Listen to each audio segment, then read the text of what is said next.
Hey learners, it's Mr. Alltop here, and today we're going to read chapter 22 of Lyddie.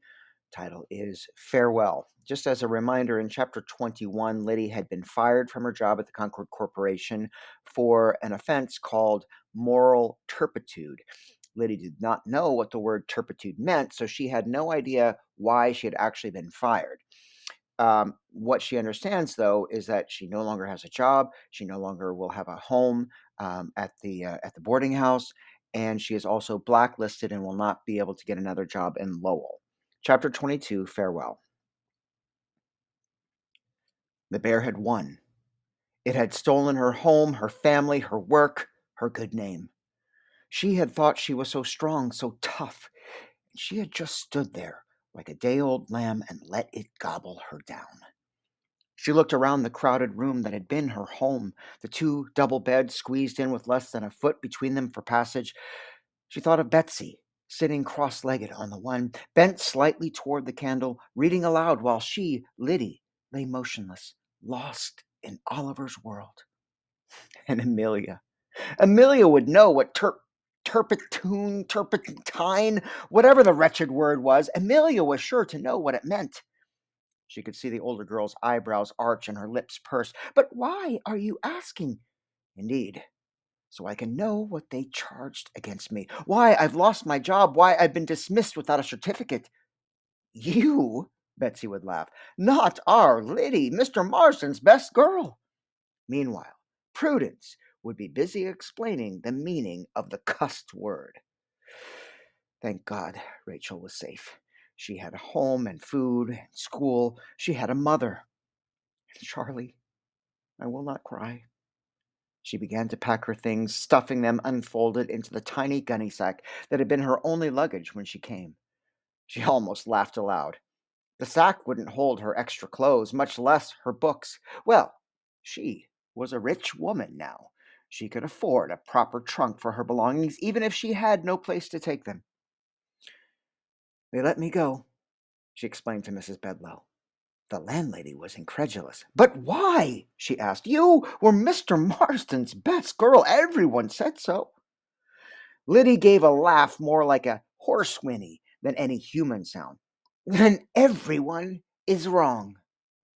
She could not bring herself to describe to Mrs. Bedloe the two encounters in the weaving room. She must somehow have caused the first. She knew so little of the ways of men and women that she must have, without realizing, given him some sign. Mr. Marston was a deacon in his church. He was not a likable man, but surely, last night, mercy on her, she'd acted like a crazed beast. Why, even her own mother, who died in an asylum, had never gone wild like that. She did not like Mr. Marston. She had never liked him. But she had tried to please him, tried to win his approval by being the best. And though she needed to know what it was exactly that he was accusing her of, she knew he had not told the agent of those encounters. So, it was something else she had done wrong. She would have asked Mrs. Bedloe, but she was afraid the word would come out turpentine, and Mrs. Bedloe would laugh. She couldn't bear to be laughed at, not just now. I'll be out of my room by tomorrow, the next day at the latest. But where will you go? Don't worry for me. I can't stand it if you are kind. I might break down. Back to housekeeping, I reckon. That was it. Tryphena would be sure to take her in. She went to the bank and withdrew all her money, $243.87. Then she went to the bookstore. She wanted to give Bridget a copy of Oliver Twist, even if the girl couldn't really read it yet. She'd be able to in time. Will there be anything else for you today, Miss Worthen? They were friends now, the bookseller and she. She hesitated, but what did it matter? She would never be in again. Do you have a book that tells the meanings of words? Ah, he said, we have an old Alexander dictionary, of course, and then there's Webster's and Worcester's, which are more up to date. I think I need a up to date one, she said. She didn't want to risk buying one that didn't have the one word she needed. The bookseller got down two fat books, parts one and two of an American dictionary of the English language, and then a third. Many people prefer the Worcester, he said, indicating the third book. It's a bit newer and all in the one volume. Lyddie paid for the Worcester and forced herself to take it out of the shop before opening it. As soon as she was out of sight of the bookshop window, she rested her parcels on the sidewalk and opened the dictionary. It took her some time to find the word. The pages were thin and her fingers calloused and clumsy, and she did not know the spelling, but she found it at last. What? She would have howled in the street had it not been so crowded with passers-by. She was not a vile or shameful character. She was not base or depraved. She was only ignorant. And what was the sin in that? He was the evil one to accuse her of such. She had done nothing evil, only foolish. She rushed back to her room.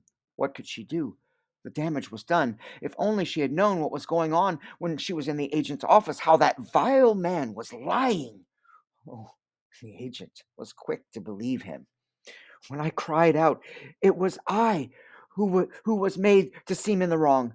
I was unladylike. That was my crime.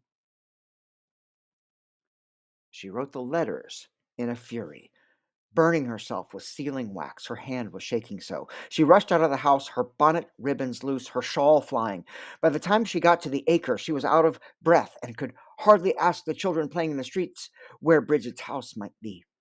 The first child she asked looked up with wide, frightened eyes and ran away without speaking. She stood long enough to tie her bonnet properly and catch her breath before asking another. He pointed dumbly to a shack that turned out not to be Bridget's house at all, but the housewife inside knew Bridget and gave Lyddie proper directions. Bridget herself answered the door. Oh, Lyddie, what had they done? I'm dismissed, Lyddie said. No, it cannot be. It can't be helped. It's done. But they must not dismiss you. I've already written a letter to Mr. Marsden. I told him if he dismissed you or bothered you in any way, I would tell his wife exactly what happened in the weaving room. Now, here is the letter addressed to her. If there is any problem, you must mail it at once. Bridget stared at her, mouth open. At once! You must swear to me you will. The girl nodded. And now I'd like to sit down if I could. Oh, I'm terrible rude. Bridget stepped aside and let her into the tiny shack. The smell was strong of food and body sweat. It was dark, but Lyddie could see children's eyes large and staring. Me mother's house cleaning today. Bridget picked up a pile of what looked like rags, but might have been clothing, off a rough stool, and Lyddie sat down gratefully. She was still tired from last night, tired as she had been after her sickness, her bones aching with it. Thank you, she said. Where will you be going? Not far from here, I hope. They didn't give me a certificate, so I have to go. And it's all me fault. No, you mustn't blame yourself. There was no place else to sit except the bed, so Bridget stood watching her. In the darkness of the room, the only noise was the rustle of the children shifting, staring. She had stopped, gasping for breath. It was time to leave. I'll be going, Bridget. Oh, yes, I nearly forgot. She handed the girl the parcel containing Bridget's old primer and Oliver Twist. So you won't forget me altogether, eh? She said, and fled so she wouldn't have to listen to Bridget's sobs. That evening, just at the closing bell, she made her way down the street beyond the boarding house row to the trim frame houses of the overseers of the Concord Corporation. She didn't know which house was his, but it didn't matter. He would have to come this way. She stood in the shadow of the first house and waited. There was no mistaking his walk. Like a little bantam rooster he came, all alone. Does he have any friends at all? She shoved the thought aside. She mustn't let anything dilute her anger. Mr. Marsden! She stepped out of the shadow and stood in his path. He stopped, alarmed. They were nearly the same height, and she stood close to his face and spoke with deadly quiet, the long brim of her bonnet nearly brushing his cheeks. Yes, it's me, Lydia Worthen. Miss Worthen, he breathed out her name. I am mean and I am cheap. Sometimes I am a coward and oftentimes I'm selfish. I ain't a beauty to look at, but I am not vile, shameful, base, or depraved. What? You accused me of moral turpitude, Mr. Marsden. I am here to say I am not guilty. He stepped backward with a little puff of a gasp. I have here a letter I wrote. I will tell you what it says. It says if you cause Bridget McBride to lose her position, I will see that your wife is informed about what really happens in the weaving room after hours. My wife, he whispered. Mrs. Overseer Marsden. I figure she ought to know if there is moral turpitude occurring in her husband's weaving room. She jammed the letter in the overseer's hand and closed his reluctant fist around it. Good night, Mr. Marsden. I hope you sleep easy before you die. She took a stage to Boston. Hardly anyone did these days. The train was so much faster, but she had nowhere to go in such a hurry, and the ride gave her time to compose herself. Boston was a terrible place, older and even dirtier and more crowded than Lowell. The streets were narrow, and Lyddie stepped gingerly around the refuse and animal droppings, lifting her skirt with one hand and trying to balance her new trunk under the other arm. She should have found a safe place to leave it, but how did one do that in an unknown city? At last she found the address. She looked through a glass window door and saw Diana herself, tall and pale, but no longer thin. She was speaking to a customer, her head slightly bent toward the short woman, a polite smile on her face. Lyddie shifted the heavy trunk under her left arm and pushed open the door. A bell rang, and Diana looked up at the sound. At first, she nodded politely, her attention still with the chattering customer.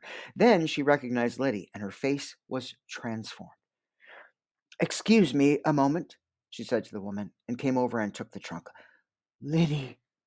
Her voice was still quiet and beautifully low-pitched. How wonderful to see you. There was no time to talk until the customer's order was complete and the bell rang, signaling her departure. How are you, Lyddie? Diana asked. They dismissed me, she said, for moral turpitude. For what? Diana was almost laughing. It means, I know what it means, Diana said gently. I'm intimately acquainted with the term myself, but you, surely. You are not vile, base, or depraved, Lyddie said. Thank you. Diana tried not to smile, but the corners of her mouth betrayed her. And neither are you. What I can't imagine is how. It was Mr. Marsden. Ah, yes. Dear Mr. Marsden.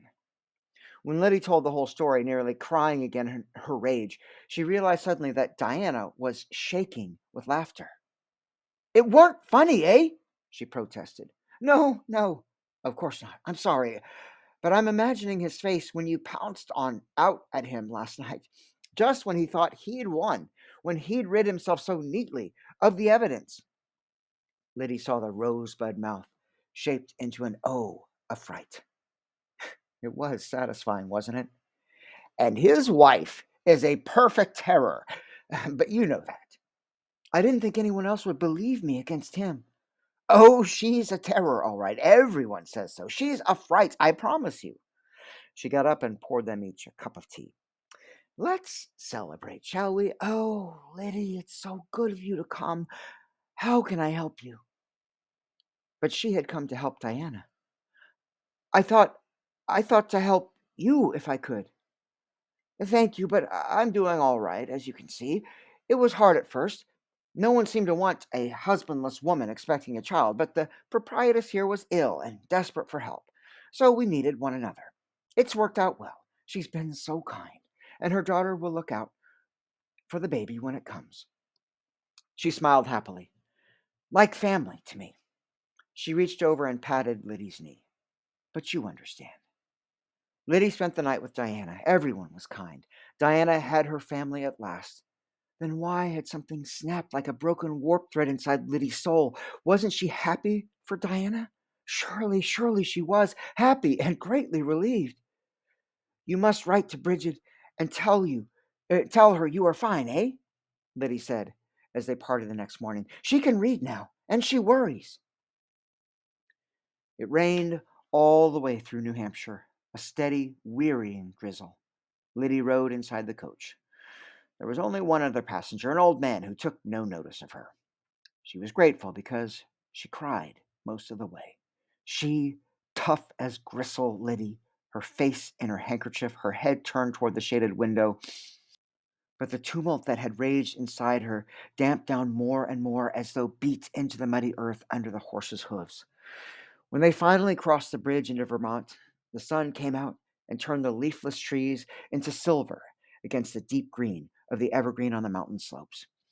The air was clean and cold, the sky blue, more like a bright day at winter's end than November.